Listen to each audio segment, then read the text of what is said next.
From our West Charlotte tower camera, so we know it was a warm day today. Look at this, 91 degrees outside, but we also have some storms moving into our area tonight. Let's bring in Chief Meteorologist Tara Lane to talk about all this rain sticking around tomorrow, but very concerning right now. It is, because flooding is something that we're really going to have to watch for here because of the slow movement of some of these repeated downpours that could roll over some of the same neighborhoods over and over again, where it comes down too heavy and too quickly. And so flash flooding is certainly going to be the main threat here as we take it out over the next day or so. But right now, I know a lot of you are saying, okay, where's this rain? Where's this rain you're talking about? The clouds do look dark. I mean, we look at this live shot here. Right, I know. We do have some dark clouds overhead, and especially up through the foothills, we do actually have some heavy rain that's rolling through right now and some embedded thunderstorms, and just another gusty day too when it comes to the wind here. We've seen those shaky cameras from time to time.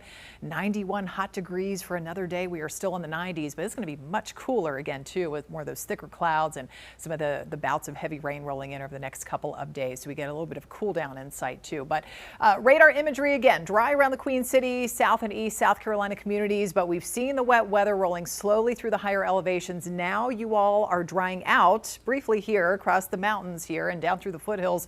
This is where we have some of the heavier rain rolling through right now, up and down that stretch of 321 through Caldwell County and heading east along Highway 64 and into Alexander County, Taylorsville. Rain's coming down pretty good, and it's spreading east across northern Iredell County. So heads up, friends, in Statesville and eventually toward Hickory, Newton, Conover. We're going to have more of that headed your way. Not really seeing the rain right now. It's kind of moved off to the east over Morganton. We have a little more, though, trying to move back in from the west. But Valdez and that stretch of I-40 and up towards Sawmills, too, pushing south and east of Lenoir, getting wet at the moment. So no flooding happening at the moment. But as I was telling Alicia, something that we're watching for into tonight and especially early tomorrow morning. That could be the wettest time, especially across the Charlotte metro and eventually down into South Carolina. So we do have that flood watch going for most of our North Carolina communities into later tomorrow evening, and gives you an idea just how long some of the heavier bouts of rain are going to last.